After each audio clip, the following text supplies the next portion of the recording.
ਸਿੱਖਾਂ ਦੀ ਰਾਜਨੀਤਿਕ ਅਤੇ ਧਾਰਮਿਕ ਮਸਲਿਆਂ ਨੂੰ ਦੇਖਣ ਵਾਲੀ ਹੱਲ ਕਰਨ ਵਾਲੀ ਸਭ ਤੋਂ ਵੱਡੀ ਸੰਸਥਾ ਸ਼੍ਰੋਮਣੀ ਗੁਰਦੁਆਰਾ ਪ੍ਰਬੰਧਕ ਕਮੇਟੀ ਇਸ ਵੇਲੇ ਇੱਕ ਬਹੁਤ ਵੱਡੇ ਖਤਰੇ ਦੇ ਵਿੱਚ ਤੇ ਇਤਿਹਾਸ ਉਸੇ ਤਰ੍ਹਾਂ ਦਾ ਵਾਪਰਦਾ ਲੱਗਦਾ ਜਿਸ ਸਮੇਂ ਜੈਤੋ ਦੇ ਮੋਰਚੇ ਦੇ ਵਿੱਚ ਸੀ ਸਰਕਾਰੀ ਦਖਲ ਚਾਹੇ ਅਦਾਲਤਾਂ ਵੱਲੋਂ ਕੋਈ ਦਖਲ ਦਿੱਤਾ ਜਾਂਦਾ ਹੈ ਤੇ ਉਹ ਬੜਾ ਮੰਦਭਾਗਾ ਹੈ।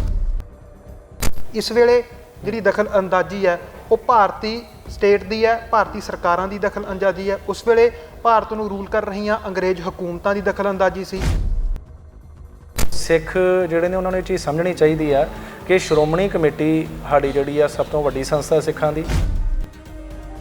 ਉਹਨਾਂ ਦਾ ਵੀ ਕਾਰਨ ਇਹੋ ਹੀ ਕਿ ਅੰਗਰੇਜ਼ੀ ਹਕੂਮਤ ਸਿੱਖਾਂ ਦੇ ਨਿੱਜੀ ਮਸਲਿਆਂ ਦੇ ਵਿੱਚ ਲੋੜ ਤੋਂ ਵੱਧ ਦਖਲ ਦਿੰਦੀ ਤੇ ਉਹ ਚੀਜ਼ਾਂ ਅੱਜ ਵੀ ਹੋ ਰਹੀਆਂ ਨੇ ਕਿ ਇਹ ਜਿਹੜੀਆਂ ਚੀਜ਼ਾਂ ਨੇ ਕਿਸੇ ਨਾਲ ਇਹ ਪਹਿਲਾਂ ਸਭ ਤੋਂ ਵੱਡੀ ਚੀਜ਼ ਇਹ ਹੈ ਕਿ ਸਿੱਖਾਂ ਨੂੰ ਇੱਕ ਰਹਿਣਾ ਚਾਹੀਦਾ। ਵੇਖੋ ਵਾਇਲੈਂਸ ਸਾਡਾ ਦੁਸ਼ਮਣ ਕੌਣ ਆ? ਆਪਾਂ ਜਿਹਦੇ ਨਾਲ ਲੜ ਰਹੇ ਆਪਾਂ ਆਪਸ 'ਚ ਲੜਾਂਗੇ ਤੇ ਦੁਸ਼ਮਣ ਤੇ ਤਾਕਤਵਰ ਹੋ ਜਾਏਗਾ।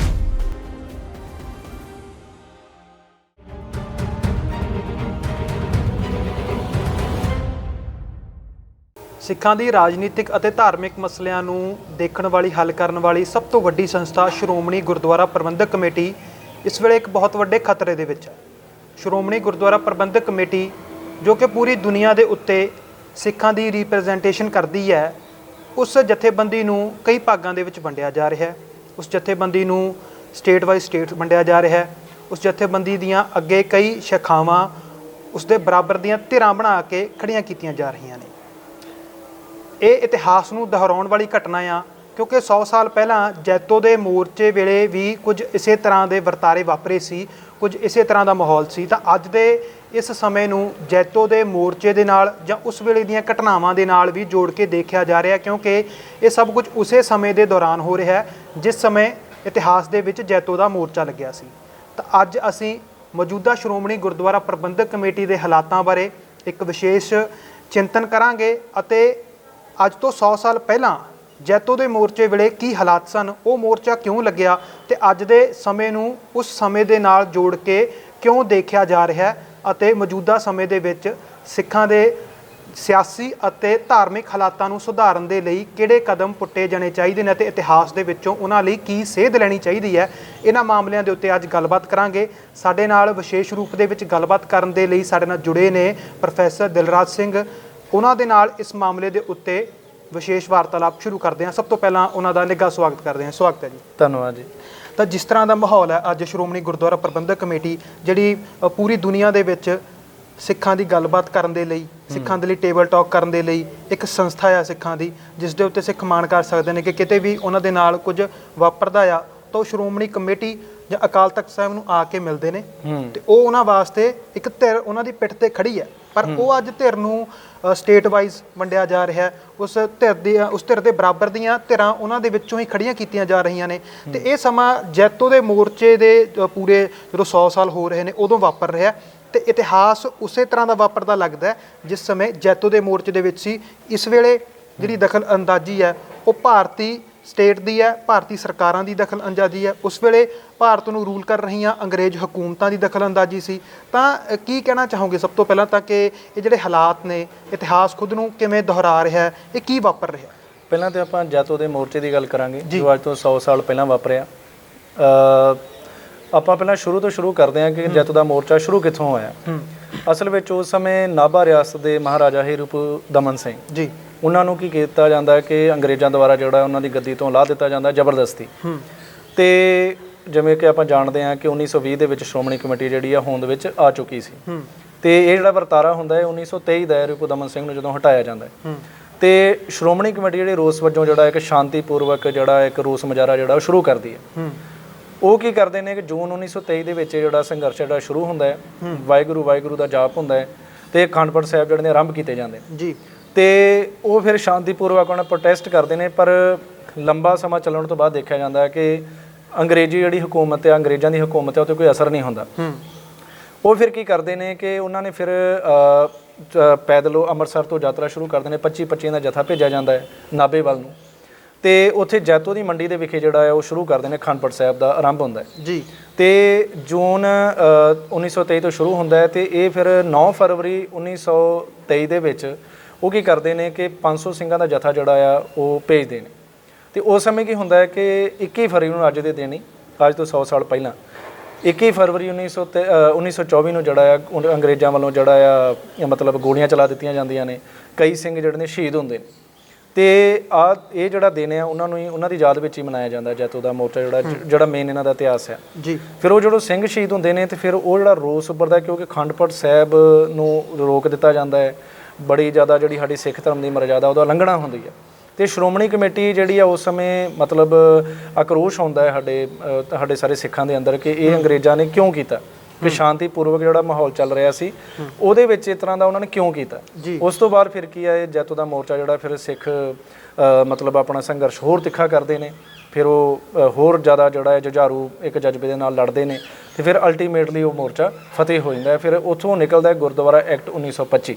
ਮਤਲਬ ਜੇ ਸਿੱਧੇ ਸ਼ਬਦਾਂ 'ਚ ਕਿਹਾ ਜਾਏ ਤੇ ਸ਼੍ਰੋਮਣੀ ਕਮੇਟੀ ਦਾ ਜਿਹੜਾ ਆਧਾਰ, ਕਾਨੂੰਨੀ ਆਧਾਰ ਜਿਹੜਾ ਬਣਾਉਣ ਵਾਲਾ ਇਹ ਮੋਰਚਾ ਸੀ ਜੀ। ਤੇ ਜੇ ਆਪਾਂ ਅਜੋਕੇ ਸਮੇਂ ਦੀ ਗੱਲ ਕਰੀਏ, ਜੋ ਇਸ ਸਮੇਂ ਮੌਜੂਦਾ ਹਾਲਾਤ ਨੇ ਹਰਿਆਣੇ ਦੇ ਵਿੱਚ, ਜੋ ਅਦਾਲਤ ਵੱਲੋਂ ਵੀ ਫੈਸਲਾ ਦੇ ਦਿੱਤਾ ਗਿਆ, ਜੋ ਕਿ ਆਪਾਂ ਜੇ ਵੈਸੇ ਗੱਲ ਕਰੀਏ ਜੇ ਸਾਡੇ ਸਿੱਖਾਂ ਦੇ ਨਿੱਜੀ ਮਸਲੇ ਨੇ, ਜੇ ਮੰਨ ਲਓ ਕੋਈ ਵੀ ਮਸਲਾ ਹੈ ਉਹ ਸਾਡੇ ਨਿੱਜੀ ਮਸਲੇ ਨੇ ਤੇ ਸਰਕਾਰਾਂ ਦਾ ਜਾਂ ਅਦਾਲਤਾਂ ਦਾ ਇਹੋ ਜਿਹਾ ਦਖਲ ਦੇਣਾ ਕਿ ਬਰਾਬਰ ਦੀਆਂ ਵੱਖਰੀਆਂ ਵੇਖੋ ਗੁਰਦੁਆਰਿਆਂ ਦੀ ਸ਼੍ਰੋਮਣੀ ਕਮੇਟੀ ਦੀ ਜ਼ਿੰਮੇਵਾਰੀ ਹੈ ਕਿ ਸਾਰੇ ਗੁਰਦੁਆਰਿਆਂ ਦੀ ਸਾਂਭ ਸੰਭਾਲ ਕਰਨੀ ਤੇ ਉਹਨਾਂ ਦੀ ਦੇਖ ਰੇਖ ਕਰਨੀ, ਤੇ ਉਹ ਆਪਣੀ ਜ਼ਿੰਮੇਵਾਰੀ ਨਿਭਾ ਰਹੀ ਹੈ। ਉਹ ਵਿਦਆਊਟ ਜਿਹੜਾ ਆ ਗਵਰਨਮੈਂਟ ਦੇ ਦਖਲ ਦੇ, ਸਰਕਾਰ ਦੇ ਦਖਲ ਦੇ, ਕੋਈ ਵੀ ਸਰਕਾਰ ਹੋਏ, ਜੇ ਆਪਾਂ ਉਸ ਸਮੇਂ ਵੀ ਮੋਰਚੇ ਤਾਂ ਸ਼ੁਰੂ ਹੋਏ ਕਿਉਂਕਿ ਸਰਕਾਰੀ ਹਕੂਮਤਾਂ ਦਖਲ ਦਿੰਦੀਆਂ।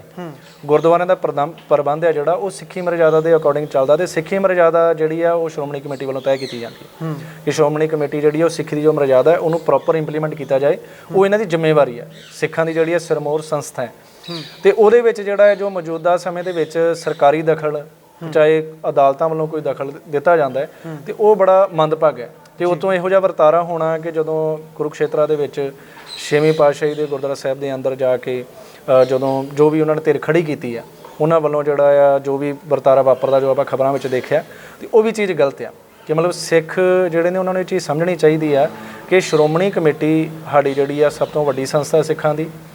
ਜੇ ਮੰਨ ਲਓ ਸਾਡਾ ਕੋਈ ਮਸਲਾ ਵੀ ਆ, ਜਿਵੇਂ ਸ਼੍ਰੋਮਣੀ ਕਮੇਟੀ ਦੇ ਪ੍ਰਧਾਨ ਜੋ ਹਰਜਿੰਦਰ ਸਿੰਘ ਧਾਮੀ ਨੇ, ਉਹਨਾਂ ਵੱਲੋਂ ਵੀ ਕਿਹਾ ਗਿਆ ਕਿ ਜੋ ਵੀ ਮਸਲਾ ਆਪਾਂ ਬੈਠ ਕੇ ਨਜਿੱਠਦੇ ਹਾਂ, ਕਿ ਇਸ ਤਰ੍ਹਾਂ ਜੇ ਮੰਨ ਲਓ ਆਪਾਂ ਲੜਾਈ ਝਗੜਾ ਕਰਾਂਗੇ ਤੇ ਉਹ ਇੱਕ ਚੰਗਾ ਮੈਸੇਜ ਨਹੀਂ ਜਾਂਦਾ। ਤੇ ਇਹ ਗੱਲ ਆਪਾਂ ਕੰਪੇਅਰ ਕਰ ਸਕਦੇ ਹਾਂ ਕਿ ਉਸ ਸਮੇਂ ਵੀ ਜਿਹੜੀਆਂ ਮੋਰਚੇ ਵਾਲੇ ਜਿਹੜੇ ਹਾਲਾਤ ਬਣੇ, ਉਹਨਾਂ ਦਾ ਵੀ ਕਾਰਨ ਇਹੋ ਹੀ ਕਿ ਅੰਗਰੇਜ਼ੀ ਹਕੂਮਤ ਸਿੱਖਾਂ ਦੇ ਨਿੱਜੀ ਮਸਲਿਆਂ ਦੇ ਵਿੱਚ ਲੋੜ ਤੋਂ ਵੱਧ ਦਖਲ ਦਿੰਦੀ। ਤੇ ਉਹ ਚੀਜ਼ਾਂ ਅੱਜ ਵੀ ਹੋ ਰਹੀਆਂ ਨੇ ਕਿ ਇਹ ਜਿਹੜੀਆਂ ਚੀਜ਼ਾਂ ਨੇ ਕਿਸੇ ਨਾਲ, ਇਹ ਪਹਿਲਾਂ ਸਭ ਤੋਂ ਵੱਡੀ ਚੀਜ਼ ਇਹ ਹੈ ਕਿ ਸਿੱਖਾਂ ਨੂੰ ਇੱਕ ਰਹਿਣਾ ਚਾਹੀਦਾ। ਜੋ ਵੀ ਮਸਲਾ ਹੈ ਇੱਕ ਕਾਮਨ ਪਲੇਟਫਾਰਮ ਜਿਹੜਾ ਲੱਭ ਕੇ ਸਾਰੇ ਜਣੇ ਇਕੱਠੇ ਇੱਕ ਸਾਂਝੀ ਸਹਿਮਤੀ ਬਣਾਉਣ, ਕਿਉਂਕਿ ਚਰਚਾ ਨਾਲ ਹੀ ਹੱਲ ਨਿਕਲਦੇ ਨੇ। ਜੇ ਆਪਾਂ ਵੱਖਰੇਵੇਂ ਰੁੱਸ ਕੇ ਆਪਣੀ ਵੱਖਰੀਆਂ ਚੀਜ਼ਾਂ ਖੜੀ ਕਰੀ ਜਾਵਾਂਗੇ ਤੇ ਉਹ ਆਪਾਂ ਇੱਕ ਕੱਲ ਨੂੰ ਜੇ ਕੌਮ ਨੂੰ ਲੋੜ ਪਏ, ਜੇ ਕੌਮ ਇੱਕ ਨਹੀਂ ਹੋਏਗੀ ਤੇ ਆਪਾਂ ਕਿਸ ਤਰ੍ਹਾਂ ਆਪਣੇ ਮਸਲਿਆਂ ਦੇ ਜਿਹੜਾ ਲੜ ਪਾਵਾਂਗੇ। ਜਿਵੇਂ ਉਸ ਵੇਲੇ ਦੇ ਹਾਲਾਤ ਸੀ, ਉਦੋਂ ਤਾਂ ਇਹ ਕਿਹਾ ਜਾਂਦਾ ਕਿ ਗੁਲਾਮ ਸੀ ਭਾਈ, ਉਦੋਂ ਦਾ ਦੇਸ਼ ਗੁਲਾਮ ਕਿਹਾ ਜਾਂਦਾ, ਅੰਗਰੇਜ਼ੀ ਤਾਕਤਾਂ ਨੂੰ ਬਾਹਰੀ ਤਾਕਤਾਂ ਕਿਹਾ ਜਾਂਦਾ ਸੀ। ਹੁਣ ਤਾਂ ਮੁਲਕ ਆਜ਼ਾਦ ਹੋ ਚੁੱਕਿਆ, ਹੁਣ ਤਾਂ ਸਿੱਖ ਇਸ ਮੁਲਕ ਦੇ ਵਿੱਚ ਬਰਾਬਰ ਦੇ ਭਾਈਵਾਲ ਨੇ, ਬਰਾਬਰ ਦੇ ਉਹਨਾਂ ਨੂੰ ਅਧਿਕਾਰ ਮਿਲਣੇ ਚਾਹੀਦੇ ਨੇ। ਪਰ ਫਿਰ ਵੀ ਉਹ ਹਕੂਮਤਾਂ, ਜਿਨ੍ਹਾਂ ਹਕੂਮਤਾਂ ਨੂੰ ਬਣਾਉਣ ਦੇ ਲਈ ਸਿੱਖਾਂ ਨੇ ਕੁਰਬਾਨੀਆਂ ਕੀਤੀਆਂ, ਜਿਹੜੇ ਸ਼੍ਰੋਮਣੀ ਕਮੇਟੀ ਦੇ ਜਿਨ੍ਹਾਂ ਮੋਰਚਿਆਂ ਨੂੰ ਭਾਰਤੀ ਹੁਕਮਰਾਨ ਕਹਿੰਦੇ ਸੀ ਕਿ ਅੱਧੀ ਆਜ਼ਾਦੀ ਅਸੀਂ ਲੈ ਲਈ, ਅੱਜ ਉਸੇ ਸ਼੍ਰੋਮਣੀ ਗੁਰਦੁਆਰਾ ਪ੍ਰਬੰਧਕ ਕਮੇਟੀ ਨੂੰ ਕਿਉਂ ਤੋੜਿਆ ਜਾ ਰਿਹਾ? ਉਸ ਵੇਲੇ ਤਾਂ ਅੰਗਰੇਜ਼ ਸਾਨੂੰ ਗੁਲਾਮ ਕਰੀ ਬੈਠੇ ਸੀ, ਹੁਣ ਤਾਂ ਆਜ਼ਾਦ ਆ, ਹੁਣ ਪਿੱਛੇ ਦੇ ਮਨੋਰਥ ਕੀ ਨੇ? ਵੇਖੋ, ਸਿੱਖ ਇੱਕ ਅਜਿਹੀ ਕੌਮ ਆ ਕਿ ਜਿਹੜੀ ਮਤਲਬ ਕਿ ਸੱਚ ਦਾ ਸਾਥ ਦੇਣ ਵਾਲੀ ਤੇ ਜ਼ੁਲਮ ਦੇ ਖਿਲਾਫ ਖੜੀ ਰਹਿਣ ਵਾਲੀ ਕੌਮ ਹੈ। ਤੇ ਇਸ ਸਮੇਂ ਅਗਰ ਆਪਾਂ ਗੱਲ ਕਰੀਏ ਕਿ ਆਜ਼ਾਦੀ ਤੋਂ ਬਾਅਦ ਦੀ ਜੀ, ਤੇ ਸ਼੍ਰੋਮਣੀ ਕਮੇਟੀ ਦੀ ਬਹੁਤ ਵੱਡੀ ਦੇਣ ਹੈ। ਸ਼੍ਰੋਮਣੀ ਕਮੇਟੀ ਬੜੇ ਲੰਬੇ ਸਮੇਂ ਤੋਂ ਸੰਘਰਸ਼ ਕਰਦੀ ਆਈ ਆ, ਤੇ ਸ਼੍ਰੋਮਣੀ ਕਮੇਟੀ ਨੂੰ ਜਿਹੜੀਆਂ ਤੋੜਨ ਦੀਆਂ ਸਾਜ਼ਿਸ਼ਾਂ ਨੇ ਉਹ ਵੀ ਬੜੇ ਲੰਬੇ ਸਮੇਂ ਤੋਂ ਚੱਲਦੀਆਂ, ਕਿਉਂਕਿ ਉਹ ਸਾਡਾ ਇੱਕ ਅਜਿਹਾ ਸਾਡੀ ਮਿਨੀ ਪਾਰਲੀਮੈਂਟ ਹੈ, ਉਹ ਸਾਡੀ ਪਾਰਲੀਮੈਂਟ ਹੈ, ਮਿਨੀ ਪਾਰਲੀਮੈਂਟ ਹੈ, ਜਿੱਥੇ ਸਾਰੇ ਜਿਹੜੇ ਸਿੱਖ ਨੇ ਜੋ ਵੀ ਮਸਲੇ ਨੇ ਸਾਡੇ, ਚਾਹੇ ਉਹ ਇਕੱਲੇ ਸਾਡੇ ਇਹ ਨਹੀਂ ਕਿ ਪੰਜਾਬ ਪੱਧਰ ਦੇ, ਪੂਰੇ ਭਾਰਤ ਵਿੱਚ ਕਿਤੇ ਵੀ ਸਿੱਖਾਂ ਨੂੰ ਕੋਈ ਸਮੱਸਿਆ ਆਉਂਦੀ ਆ, ਵਿਦੇਸ਼ਾਂ ਦੇ ਵਿੱਚ ਕੋਈ ਸਮੱਸਿਆ ਆਉਂਦੀ ਹੈ, ਤੇ ਇਹ ਸਾਡੀ ਜਿਹੜੀ ਮਿਨੀ ਪਾਰਲੀਮੈਂਟ ਆ ਉੱਥੇ ਸਾਡੀ ਸੁਣਵਾਈ ਹੁੰਦੀ ਆ, ਸਾਡੇ ਵਾਸਤੇ ਸਟੈਂਡ ਲੈਂਦੀ ਹੈ। ਤੇ ਜੇ ਮੰਨ ਲਓ ਕੋਈ ਚੀਜ਼ ਤੇ ਸਾਨੂੰ ਲੱਗਦਾ ਹੈ ਕਿ ਵੇਖੋ ਐਗਰੀ ਡਿਸਐਗਰੀ ਜਿਹੜਾ ਉਹ ਸਾਡਾ ਕਾਨੂੰਨੀ ਅਧਿਕਾਰ ਹੈ, ਕਿਤੇ ਵੀ ਸਹਿਮਤੀ ਅਸਹਿਮਤੀ ਜਿਹੜੀ ਹੋ ਸਕਦੀ ਹੈ, ਹੋ ਸਕਦਾ ਤੁਸੀਂ ਕਿਸੇ ਦੇ ਫੈਸਲੇ ਨਾਲ ਨਾ ਸਹਿਮਤ ਹੋ ਸਕਦਾ ਤੁਹਾਡੀ ਡਿਸਐਗਰੀ ਕਰਨਾ, ਉਹ ਕਾਨੂੰਨੀ ਅਧਿਕਾਰ ਹੈ। ਇਹਦਾ ਮਤਲਬ ਇਹ ਨਹੀਂ ਹੈਗਾ ਜਿਹੜੇ ਇਸ ਸਮੇਂ ਹਾਲਾਤ ਬਣਾਏ ਜਾ ਰਹੇ ਨੇ, ਚਾਹੇ ਬਾਹਰਲੀਆਂ ਸੂਬੇ ਦੀਆਂ ਸਰਕਾਰਾਂ ਕਰ ਰਹੀਆਂ ਨੇ ਜੀ, ਉਹ ਚੀਜ਼ ਦੇ ਵਿੱਚ ਸਭ ਤੋਂ ਪਹਿਲਾਂ ਤਾਂ ਸਾਨੂੰ ਆਤਮ ਚਿੰਤਨ ਕਰਨਾ ਹੋਏਗਾ ਸਾਰਿਆਂ ਨੂੰ। ਸਾਰਿਆਂ ਨੂੰ ਆਤਮ ਚਿੰਤਨ ਕਰਨਾ ਹੋਏਗਾ ਕਿ ਪ੍ਰੋਬਲਮ ਕਿੱਥੇ ਆ। ਜੇ ਮੰਨ ਲਓ ਸਾਡੀ ਮਿਨੀ ਪਾਰਲੀਮੈਂਟ ਨੂੰ ਕਿਸੇ ਤਰੀਕੇ ਨਾਲ ਢਾਹ ਲਾਈ ਜਾਂਦੀ ਆ, ਸਾਡੀ ਏਕਤਾ ਤੋੜੀ ਜਾਂਦੀ ਆ, ਜਾਂ ਕਿਸੇ ਤਰੀਕੇ ਨਾਲ ਸਾਨੂੰ ਸਾਡੀ ਆਇਡੈਂਟੀਟੀ ਨੂੰ ਜਿਹੜਾ ਖਤਰੇ 'ਚ ਪਾਇਆ ਜਾਂਦਾ ਹੈ, ਸਾਡੀ ਸਾਂਝੀ ਭਾਈਵਾਲਤਾ ਨੂੰ ਖਤਰੇ 'ਚ ਪਾਇਆ ਜਾਂਦਾ ਹੈ, ਤੇ ਉਹ ਚੀਜ਼ ਜਿਹੜੀ ਚਿੰਤਾਜਨਕ ਆ ਇਸ ਸਮੇਂ। ਪਹਿਲਾਂ ਕਿਉਂਕਿ ਜਿਹੜੀ ਸ਼੍ਰੋਮਣੀ ਕਮੇਟੀ ਉਹਦਾ ਕੰਮ ਕੀ ਆ ਕਿ ਗੁਰਦੁਆਰਿਆਂ ਦਾ ਪ੍ਰਬੰਧ ਦੇਖਣਾ, ਸਿੱਖੀ ਦੇ ਫੈਲਾਅ ਵਾਸਤੇ ਕੰਮ ਕਰਨਾ, ਤੇ ਇਵੇਂ ਦੀਆਂ ਜਿਹੜੀਆਂ ਕਾਨੂੰਨੀ ਅੜਚਣਾਂ ਜਾਂ ਇਸ ਤਰ੍ਹਾਂ ਜਿਹੜੇ ਮਤਲਬ ਸਰਕਾਰ ਵੱਲੋਂ ਜਾਂ ਕਿਸੇ ਵੀ ਵੱਲੋਂ ਜਿਹੜੀ ਦਖਲਅੰਦਾਜ਼ੀ ਕੀਤੀ ਜਾਂਦੀ ਹੈ ਤੇ ਉਹ ਸਾਡੇ ਮਕਸਦ ਨੂੰ ਵੀ ਕਿਤੇ ਨਾ ਕਿਤੇ ਖਰਾਬ ਕਰਨ ਦੀ ਕੋਸ਼ਿਸ਼ ਕਰਦੀ ਹੈ। ਤੇ ਸਾਨੂੰ ਸਭ ਤੋਂ ਪਹਿਲਾਂ ਮੇਨ ਤੇ ਚੀਜ਼ ਦੀ ਇਹੋ ਹੀ ਲੋੜ ਹੈ ਕਿ ਆਪਾਂ ਇਕਜੁੱਟ ਰਹੀਏ। ਆਪਾਂ ਜਿਹੜੀ ਹੈ ਕਿਉਂਕਿ ਸਾਡੀ ਇਹ ਮਤਲਬ ਇੱਕ ਅਜਿਹਾ ਪਲੇਟਫਾਰਮ ਹੈ ਕਿ ਜਿੱਥੇ ਜਿਹੜਾ ਸਾਨੂੰ ਫਿਊਚਰ ਦਿੰਦਾ ਹੈ ਤੇ ਸਾਡੀ ਐਗਜ਼ਿਸਟੈਂਸ ਨੂੰ ਜਿਹੜਾ ਉੱਪਰ ਲੈ ਕੇ ਜਾਂਦਾ ਹੈ। ਜਿਵੇਂ ਸਿੱਖਾਂ ਦੇ ਵਿੱਚ ਭਰਾ ਮਾਰੂ ਜੰਗ ਚੱਲ ਰਹੀ ਹੈ, ਕੀ ਡਾਂਗ ਸੋਟਾ ਖੜਕਾਏ ਬਿਨਾ ਸਿੱਖ ਬੈਠ ਕੇ ਗੱਲ ਨਹੀਂ ਕਰ ਸਕਦੇ, ਜਾਂ ਉਹਨਾਂ ਦਾ ਹੱਲ ਸਿਰਫ ਡਾਂਗ ਸੋਟੇ ਨਾਲ ਹੀ ਹੋਊਗਾ, ਜਾਂ ਇਸ ਗੱਲ ਦਾ ਨਤਾਰਾ ਕਿ ਸਿੱਖਾਂ ਦੇ ਫੈਸਲੇ ਸਿੱਖਾਂ ਦੇ ਵਿੱਚ ਕਿਹਨਾਂ ਨੇ ਕਰਨੇ, ਜਾਂ ਸਿੱਖਾਂ ਨੇ ਆਪਸੀ ਬੈਠ ਕੇ ਆਪਣੇ ਮਸਲਿਆਂ ਨੂੰ ਕਿਵੇਂ ਹੱਲ ਕਰਨਾ, ਉਹ ਗੱਲਬਾਤ ਰਾਹੀਂ ਨਿਕਲਣਗੇ, ਜਾਂ ਜਿਵੇਂ ਜਿਹੜੀ ਭਰਾ ਮਾਰੂ ਜੰਗ ਚੱਲ ਰਹੀ ਹੈ ਕਦੇ ਕਿਸੇ ਦੇ ਉੱਤੇ ਇੱਕ ਦੂਜੇ ਦੇ ਉੱਤੇ ਹਮਲਾ ਹੋ ਜਾਂਦਾ ਹੈ, ਜਾਂ ਜਿਵੇਂ ਸ਼੍ਰੋਮਣੀ ਗੁਰਦੁਆਰਾ ਪ੍ਰਬੰਧਕ ਕਮੇਟੀ ਦੇ ਪ੍ਰਧਾਨ ਹਰਜਿੰਦਰ ਸਿੰਘ ਧਾਮੀ ਉੱਤੇ ਮੋਰਚੇ ਦੇ ਵਿੱਚ ਹਮਲਾ ਹੁੰਦਾ ਆ। ਅਜਿਹੀਆਂ ਕਈ ਘਟਨਾਵਾਂ ਨੇ ਜਿਹੜੀਆਂ ਵਾਪਰਦੀਆਂ ਨੇ। ਜਦੋਂ ਗੁਰਦੁਆਰਿਆਂ ਦੇ ਪ੍ਰਬੰਧ ਲੈਣ ਦੀ ਵਾਰੀ ਆਉਂਦੀ ਹੈ, ਸ਼੍ਰੋਮਣੀ ਕਮੇਟੀ ਦੇ ਨਹੀਂ, ਆਮ ਜਿਹੜੀਆਂ ਸਾਡੇ ਨਗਰਾਂ ਦੀਆਂ ਜਿਹੜੀਆਂ ਸਭਾਵਾਂ ਨੇ ਉਹਨਾਂ ਦੇ ਵਿੱਚ ਵੀ ਸਿੱਖ ਗੁਰੂ ਦੀ ਹਜ਼ੂਰੀ ਦੇ ਵਿੱਚ ਜੁੱਤਮ ਜੁੱਤੀ ਹੁੰਦੇ ਨੇ, ਜੋ ਕਿ ਗੁਰੂ ਦੀ ਬੇਅਦਬੀ ਦੇ ਸਮਾਨ ਹੈ। ਕੀ ਡਾਂਗ ਸੋਟਾ ਖੜਕਾਏ ਬਿਨਾਂ ਸਿੱਖ ਕਦੇ ਬੈਠ ਕੇ ਗੱਲ ਕਰ ਪਾਉਣਗੇ? ਪਹਿਲੀ ਗੱਲ ਇਹ ਹੈ ਕਿ ਲੜਾਈ ਕਿਸੇ ਮਸਲੇ ਦਾ ਹੱਲ ਨਹੀਂ ਹੈ। ਚਾਹੇ ਭਰਾ ਲੜੇ, ਚਾਹੇ ਭਰਾ ਨਾਲ ਕੋਈ ਦੂਸਰਾ ਲੜੇ, ਇਹ ਕੋਈ ਮਸਲੇ ਦਾ ਹੱਲ ਨਹੀਂ ਹੈ। ਰਹੀ ਗੱਲ ਕਿ ਆਪਾਂ ਹੁਣ ਮੋਰਚਾ ਜਿਹੜਾ ਸਾਡਾ ਬੰਦੀ ਸਿੰਘਾਂ ਦੀ ਰਿਹਾਈ ਵਾਸਤੇ ਚੱਲ ਰਿਹਾ, ਸਾਡਾ ਮਕਸਦ ਆ ਕਿ ਉਹਨਾਂ ਦੀ ਰਿਹਾਈ ਜਿਹੜੀ ਆ ਕੀਤੀ ਜਾਏ। ਤੇ ਸ਼੍ਰੋਮਣੀ ਕਮੇਟੀ ਜਿਹੜੀ ਆ ਉਹ ਲੰਬੇ ਸਮੇਂ ਤੋਂ ਜਿਹੜੀ ਆ ਮੁਹਿੰਮ ਉਹਨਾਂ ਨੇ ਸ਼ੁਰੂ ਕੀਤੀ ਹੋਈ ਹੈ। ਜਿਵੇਂ ਉਹ ਸਿਗਨੇਚਰ ਕਰ ਰਹੇ ਨੇ, ਸਾਰੀ ਸਿੱਖ ਪੰਥ ਨੂੰ ਇਕੱਠੇ ਲੈ ਕੇ ਚੱਲ ਰਹੇ ਨੇ। ਤੇ ਮੋਰਚੇ ਦੌਰਾਨ ਜਿਹੜੀ ਉਹ ਚੀਜ਼ ਹੋਈ, ਵੇਖੋ ਵਾਇਲੈਂਸ ਸਾਡਾ ਦੁਸ਼ਮਣ ਕੌਣ ਆ? ਆਪਾਂ ਜਿਹਦੇ ਨਾਲ ਲੜ ਰਹੇ ਆਪਾਂ ਆਪਸ 'ਚ ਲੜਾਂਗੇ ਤੇ ਦੁਸ਼ਮਣ ਤੇ ਤਾਕਤਵਰ ਹੋ ਜਾਏਗਾ।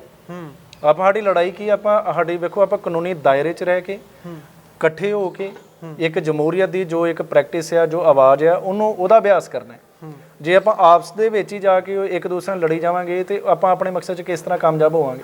ਆਪਾਂ ਆਪਣੇ ਵਖਰੇਵੇਂ ਨੇ, ਮੰਨ ਲਓ ਕਿਸੇ ਦੀ ਅਸਹਿਮਤੀ ਹੈ ਤੇ ਉਹ ਬਾਅਦ 'ਚ ਆਪਾਂ ਬੈਠ ਕੇ ਗੱਲ ਕਰ ਸਕਦੇ ਹਾਂ। ਆਪਾਂ ਇੱਕ ਬੰਨੇ ਮੋਰਚਾ ਸ਼ੁਰੂ ਕੀਤਾ ਹੈ ਕਿ ਸਾਡਾ ਮਕਸਦ ਆ ਕਿ ਸਾਡੇ ਜਿਹੜੇ ਬੰਦੀ ਸਿੰਘ ਨੇ ਉਹ ਬਾਹਰ ਆਉਣ, ਤੇ ਇੱਕ ਪਾਸੇ ਆਪਾਂ ਜਾ ਕੇ ਆਪਸ 'ਚ ਗੁੱਥਮ-ਗੁੱਥੀ ਹੋ ਰਹੇ ਹਾਂ ਤੇ ਫਿਰ ਵਿਰੋਧੀ ਤਾਕਤਾਂ ਦੀ ਆਟੋਮੈਟਿਕਲੀ ਉਹ ਸਾਡਾ ਇਹ ਚੀਜ਼ ਦਾ ਨਜਾਇਜ਼ ਫਾਇਦਾ ਚੁੱਕਣਗੇ। ਹੁਣ ਜਿਵੇਂ ਹਰਿਆਣੇ ਦੇ ਵਿੱਚ ਵੀ ਜੇ ਇਹੋ ਜਿਹੀ ਚੀਜ਼ ਹੋਈ ਹੈ ਤੇ ਉਹਦਾ ਵੀ ਕਾਰਨ ਇਹੋ ਹੀ ਹੈ ਕਿ ਸਾਡੀ ਆਪਸੀ ਫੁੱਟ, ਕਿ ਪਹਿਲਾਂ ਤਾਂ ਸਾਨੂੰ ਆਪਸੀ ਫੁੱਟ ਦੂਰ ਕਰਨੀ ਪਏਗੀ ਕਿ ਆਪਾਂ ਮਤਲਬ ਸਾਰੇ ਇਕੱਠੇ ਆ। ਸਾਡਾ ਮਕਸਦ ਕੀ ਆ? ਸਾਡਾ ਮਕਸਦ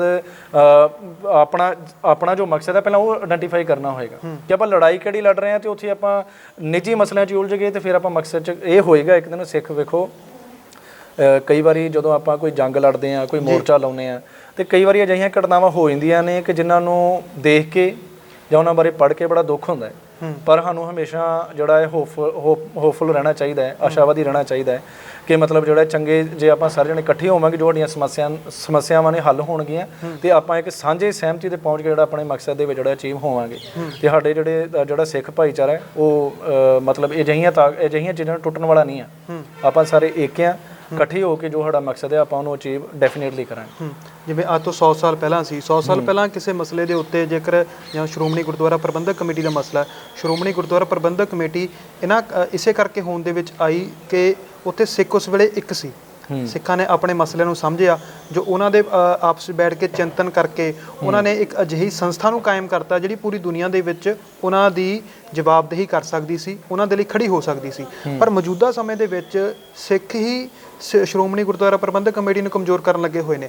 ਹਰਿਆਣਾ ਕਮੇਟੀ ਦੇ ਵਿੱਚ ਜਿਹੜਾ ਪੂਰਾ ਵਿਵਾਦ ਹੈ ਉਸ ਦੇ ਵਿੱਚ ਇੱਕ ਵੱਡੀ ਭੂਮਿਕਾ ਸਿੱਖ ਚਿਹਰਿਆਂ ਦੀ ਆ। ਉਹ ਸਿੱਖ ਚਿਹਰੇ ਜਿਨ੍ਹਾਂ ਨੇ ਲੰਬੇ ਸਮੇਂ ਦੇ ਵਿੱਚ ਸਿੱਖਾਂ ਦੇ ਲਈ ਜਿਹੜੇ ਕਈ ਰੋਲ ਨੇ ਨਿਭਾਏ ਨੇ, ਜਾਂ ਸਿੱਖ ਸੰਘਰਸ਼ਾਂ ਦੇ ਵਿੱਚ ਜਿਹੜੇ ਵੱਡੇ ਚਿਹਰੇ ਰਹੇ ਨੇ, ਉਹਨਾਂ ਦਾ ਹੀ ਵੱਡਾ ਰੋਲ ਹਰਿਆਣੇ ਦੀ ਕਮੇਟੀ ਨੂੰ ਵੱਖਰਾ ਬਣਾਉਣ ਦੇ ਵਿੱਚ ਹੈ। ਤਾਂ ਇਹਨਾਂ 100 ਸਾਲਾਂ ਦੇ ਵਿੱਚ ਆਏ ਇਸ ਬਦਲਾਵ ਨੇ ਸਿੱਖਾਂ ਦਾ ਕਿੰਨਾ ਕੁ ਨੁਕਸਾਨ ਕੀਤਾ? ਪਹਿਲਾਂ ਤੁਹਾਨੂੰ ਇਹ ਸਮਝਣਾ ਹੋਏਗਾ ਕਿ ਸਾਡਾ ਆਪਣਾ ਕੌਣ ਆ ਤੇ ਪਰਾਇਆ ਕੌਣ ਆ। ਪਹਿਲੀ ਗੱਲ ਹੈ ਕਿ ਜੇ ਮੰਨ ਲਓ ਕੋਈ ਸਾਡੇ ਵਰਗਾ ਦਿਖਦਾ ਤੇ ਉਹ ਜ਼ਰੂਰੀ ਨਹੀਂ ਉਹ ਸਾਡਾ ਹੀ ਹੋਏ। ਇਹ ਜੇ ਦੇਖ ਸਾਡੇ ਨਾਲ ਮਿਲਦੀ ਆ ਤੇ ਇਹਦਾ ਮਤਲਬ ਇਹ ਨਹੀਂ ਉਹ ਸਾਡਾ ਹੀ ਹੋਏ। ਪਹਿਲਾਂ ਤਾਂ ਸਾਨੂੰ ਇਹ ਚੀਜ਼ ਜਿਹੜੀ ਆਇਡੈਂਟੀਫਾਈ ਕਰਨੀ ਹੋਏਗੀ। ਤੇ ਰਹੀ ਗੱਲ ਦੂਸਰੀ ਕਿ ਇਸ ਸਮੇਂ ਵੇਖੋ ਸ਼੍ਰੋਮਣੀ ਕਮੇਟੀ ਜਿਹੜੀ ਆ ਉਹ ਸਿੱਖਾਂ ਦੇ ਮਸਲਿਆਂ ਤੋਂ ਜਿਹੜੀ ਆ ਸ਼ੁਰੂ ਤੋਂ ਜਿਹੜੀ ਆ ਸੰਘਰਸ਼ ਕਰਦੀ ਆ ਰਹੀ ਆ। ਸਿੱਖ ਜਿਹੜਾ ਅੱਜ ਵੀ ਸਾਡੇ ਬਹੁਤ ਸਾਰੇ ਮਸਲੇ ਨੇ ਜਿਨ੍ਹਾਂ ਦਾ ਹੱਲ ਨਹੀਂ ਨਿਕਲਿਆ। ਅੱਜ ਵੀ ਸਾਡੇ ਮਸਲੇ ਜਿਹੜੇ ਨੇ ਕਈ ਜਿਉਂ ਦੇ ਤਿਉਂ ਨੇ, ਤੇ ਜੇ ਆਪਾਂ ਆਪਸੀ ਫੁੱਟਾਂ ਦੇ ਵਿੱਚ ਜੂਝਦੇ ਰਵਾਂਗੇ ਤੇ ਫਿਰ ਆਪਾਂ ਉਹ ਮਸਲੇ ਕਿਵੇਂ ਹੱਲ ਕਰਾਂਗੇ, ਉਹ ਵੀ ਬੜਾ ਵੱਡਾ ਸਵਾਲ ਹੈ। ਤੇ ਰਹੀ ਗੱਲ ਕਿ ਹੁਣ ਮੰਨ ਲਓ ਹਰਿਆਣੇ ਦੇ ਵਿੱਚ ਉਹ ਕਮੇਟੀ ਬਣੀ ਜਾਂ ਇਸ ਤਰ੍ਹਾਂ ਹੋਇਆ, ਵੇਖੋ ਜਦੋਂ ਆਪਾਂ ਆਪਣੇ ਨਿੱਜੀ ਮਸਲਿਆਂ ਦਾ ਹੱਲ ਗਵਾਂਢੀਆਂ ਕੋਲੋਂ ਜਾ ਕੇ ਲੱਭਾਂਗੇ ਜਾਂ ਗਵਾਂਢੀਆਂ ਨੂੰ ਦੱਸਾਂਗੇ ਤੇ ਉਹਨਾਂ ਨੂੰ ਆਪਣਾ ਦੇ ਦਾਂਗੇ ਕਿ ਤੁਸੀਂ ਅੱਗੇ ਲਾ ਕੇ ਸਾਡੇ ਉਹ ਕਰੋ, ਫਿਰ ਉਹ ਚੀਜ਼ ਦਾ ਨਜਾਇਜ਼ ਫਾਇਦਾ ਚੱਕਣਗੇ। ਕਿ ਆਪਾਂ ਪਹਿਲਾਂ ਇਹ ਆਇਡੈਂਟੀਫਾਈ ਕਰਨਾ ਕਿ ਸਾਡੀ ਆਪਾਂ ਕਿੱਥੇ ਜਾ ਕੇ ਹੱਲ ਕਰਨਾ।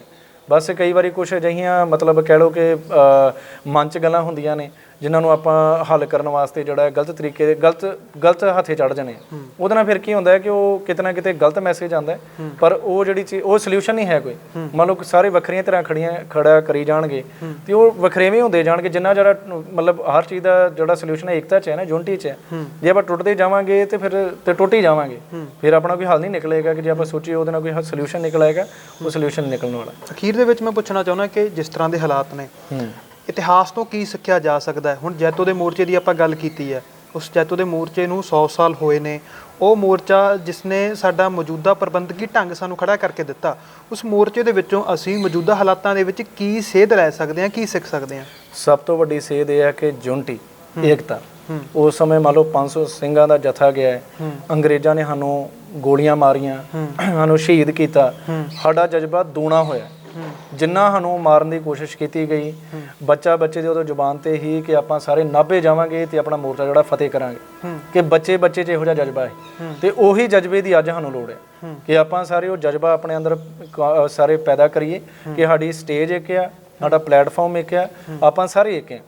ਜੇ ਆਪਾਂ ਆਪਸ ਵਿੱਚ ਲੜਾਈਆਂ ਕਰਾਂਗੇ, ਆਪਸ ਵਿੱਚ ਹੀ ਲੜੀ ਜਾਵਾਂਗੇ, ਇੱਕ ਬੰਨੇ ਆਪਾਂ ਕਿ ਮਕਸਦ ਪਹਿਲਾਂ ਆਪਾਂ ਮਕਸਦ ਡਿਸਾਈਡ ਕਰ ਲੈਣਾ, ਆਪਾਂ ਆਹ ਮਕਸਦ ਵਾਸਤੇ ਲੜਨਾ ਹੈ, ਬਾਅਦ 'ਚ ਆਪਾਂ ਆਪਸੀ ਮਸਲਿਆਂ ਤੇ ਲੜਾਈਆਂ ਸ਼ੁਰੂ ਕਰ ਦਿੰਦੇ ਹਾਂ, ਉਹ ਹੱਲ ਨਹੀਂ ਹੈ। ਸਾਨੂੰ ਉਹ ਮੋਰਚਿਆਂ ਨੂੰ ਪੜ੍ਹਨਾ ਚਾਹੀਦਾ ਹੈ, ਉਹਨਾਂ ਮੋਰਚਿਆਂ ਤੋਂ ਸਾਨੂੰ ਜਿਹੜਾ ਆ ਜਜ਼ਬਾ ਜਿਹੜਾ ਸਿੱਖਣਾ ਚਾਹੀਦਾ ਹੈ ਕਿ ਉਸ ਸਮੇਂ ਬੱਚਿਆਂ 'ਚ ਇੰਨਾ ਜਜ਼ਬਾ ਹੀ ਤੇ ਬਜ਼ੁਰਗਾਂ 'ਚ ਕਿੰਨਾ ਹੋਏਗਾ। ਜਿਹੜੇ ਸ਼ਹੀਦੀਆਂ ਪਾਉਣ ਵਾਸਤੇ ਹਰ ਪਿੰਡ ਦੇ ਵਿੱਚੋਂ 25 50 ਮਤਲਬ ਕਿੰਨੇ ਜਾਣੇ ਜਿਹੜੇ ਜਥੇ ਜਿਹੜੇ ਨਿਕਲਦੇ, ਤੇ ਅੱਜ ਜਿਹੜਾ ਆ ਮਤਲਬ ਥੋੜੀ ਜਿਹੀ ਕੋਈ ਵਿਪਤਾ ਹੁੰਦੀ ਆ ਤੇ ਆਪਾਂ ਨਿੱਜੀ ਹਿੱਤਾਂ ਵੱਲ ਨੂੰ ਜਿਹੜਾ ਮੂੰਹ ਕਰ ਲੈਣੇ। ਹੁਣ ਸਾਨੂੰ ਨਿੱਜੀ ਹਿੱਤਾਂ ਤੋਂ ਬਾਹਰ ਨਿਕਲ ਕੇ ਕੌਮੀ ਹਿੱਤਾਂ ਤੇ ਆਉਣਾ ਪਏਗਾ। ਕੌਮੀ ਹਿੱਤਾਂ ਨੂੰ ਸਭ ਤੋਂ ਪਹਿਲਾਂ ਮੁੱਖ ਰੱਖ ਕੇ ਜਿਹੜਾ ਸਾਨੂੰ ਚੱਲਣਾ ਪਏਗਾ ਤੇ ਇੱਕ ਹੋ ਕੇ ਲੜਨਾ ਪਏਗਾ। ਸ਼ਾਂਤਮਈ ਢੰਗ ਦੇ ਨਾਲ ਹੱਲ ਕੀਤਾ ਜਾਵੇ, ਸ਼ਾਂਤਮਈ ਤਰੀਕੇ ਨਾਲ ਹੱਲ ਉਹਦੇ 'ਚੋਂ ਨਿਕਲਦਾ, ਸ਼ਾਂਤਮਈ ਤਰੀਕੇ ਨਾਲ ਹੀ ਨਿਕਲੇਗਾ। ਕਿਉਂਕਿ ਜੇ ਆਪਾਂ ਕੋਈ ਹੋਰ ਤਰੀਕੇ ਅਪਣਾਵਾਂਗੇ ਤੇ ਫਿਰ ਵਿਰੋਧੀਆਂ ਨੂੰ ਮੌਕਾ ਮਿਲਦਾ ਹੈ, ਉਹਨਾਂ ਨੂੰ ਇਹ ਚੀਜ਼ ਦਾ ਸਾਨੂੰ ਨਖੇੜਨ ਦਾ, ਸਾਨੂੰ ਕਿਸੇ ਵੀ ਤਰੀਕੇ ਨਾਲ ਦਬਾਉਣ ਦਾ ਜਿਹੜਾ ਮੌਕਾ ਮਿਲਦਾ।